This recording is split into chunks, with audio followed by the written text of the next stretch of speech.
I'm Alan Mendoza, and I'll be interviewing guests and panels of experts on the latest current affairs issues affecting Israel and Jewish communities worldwide. Some healthy Jewish media competition at last. And I'm Tara Addlestone, and I'll be talking to Jewish personalities from all walks of life who are shaping our world. Very similar to the shtick, in fact, very similar indeed. And I'm Ollie Annisfeld, and I'll be speaking and learning from some of the best minds and educators in Jewish thinking today. And we'll also be bringing you simple guides to whipping up some classic Jewish recipes.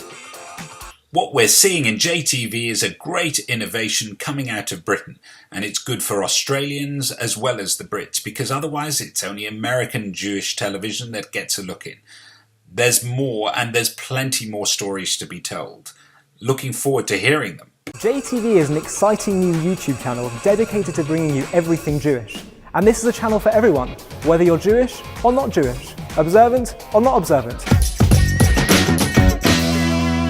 I am well known as being a strong friend of Israel, but I have to say the first time I visited Jerusalem and had a proper tour around that wonderful city and saw what has happened with the effective encirclement of East Jerusalem, occupied East Jerusalem, it is genuinely shocking. I'll tell you what is genuinely shocking, Prime Minister. This.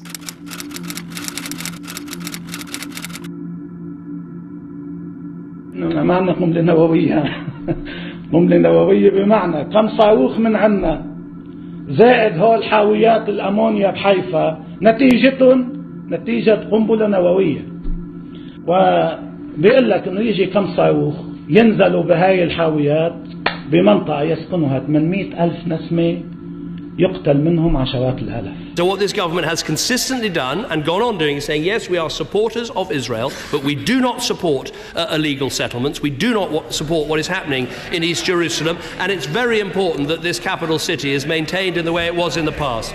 What frustrates me is that world leaders just don't understand Israel's position and what it does to defend itself. Allowing apartheid week to be established across the world is just another horror that we're living through.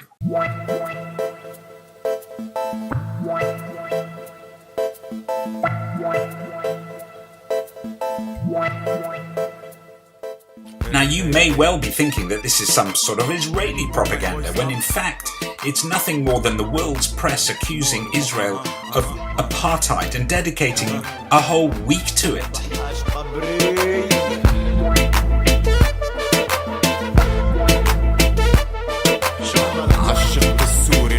Israel Apartheid Week. Disguised as a human rights campaign, it is actually a series of public events designed to spread misinformation and hatred about Israel.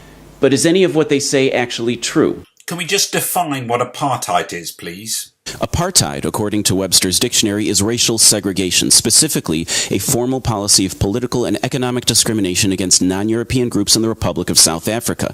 Israel is not South Africa. Israel does, however, have 1.7 million Arab citizens, full citizens, with full equal rights, including 17 members of Knesset, that's the Israeli parliament, of the religion Druze, Bedouin, and Sunni Muslim. There is an Israeli Arab Supreme Court justice, a mayor, enough doctors and lawyers to make a Jewish mother proud, actors, models, news anchors. So explain to me, like I'm an idiot, please, why across the world we're being accused of apartheid as a Jewish state. What there is not is separate water fountains, separate toilets, separate public transportations, or any of the typical features of racial segregation. Israel is the only democracy in the Middle East. Israel's the only country in the Middle East with equal rights for all religions, genders, and sexual orientations. Israel, in reality, is the exact opposite of everything that the word apartheid actually means. But there are indeed countries in the world with serious problems. The U.S. State Department recognized cases of serious and institutional religious oppression in Burma, Iran, Saudi Arabia, Russia, China, and others. Apartheid.org's response? Nothing. So here is a British television personality reminding us of what Israel faces every week. A few days ago, I was inside Gaza meeting the Palestinian militants who fire rockets into Israel. But now Mickey Rosenfeld from the Israeli police force is showing me what it's like to see things from the other side. Where we are at the moment, we're approximately 100 to 150 meters from the border fence, which is manned and patrolled 24 hours a day.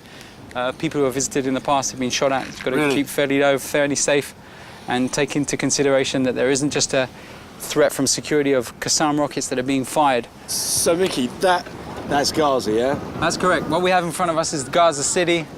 We have But very close. I mean, what's that? very close. We're talking about 2 kilometers. Yeah. And Bet Khanoun. Bet Khanoun is the main area, the built-up area where those Qassam rockets are fired from. Right. The Hamas and the Jihad are firing rockets from this area into Israel. It can happen right now as we're standing here. It can happen this evening. It can happen when kids are coming out of the schools in the afternoon at 3:30 to 5 o'clock. We know that the Hamas fired directly at those hours in order to try and target those innocent women, children and families. And how many people have been killed since 2001 as a direct result of rockets rather than suicide bombers, just of the Qassam rockets? The statistics we have and that I know of is more than 24 Israelis that have been killed and more than 5,000 physically injured.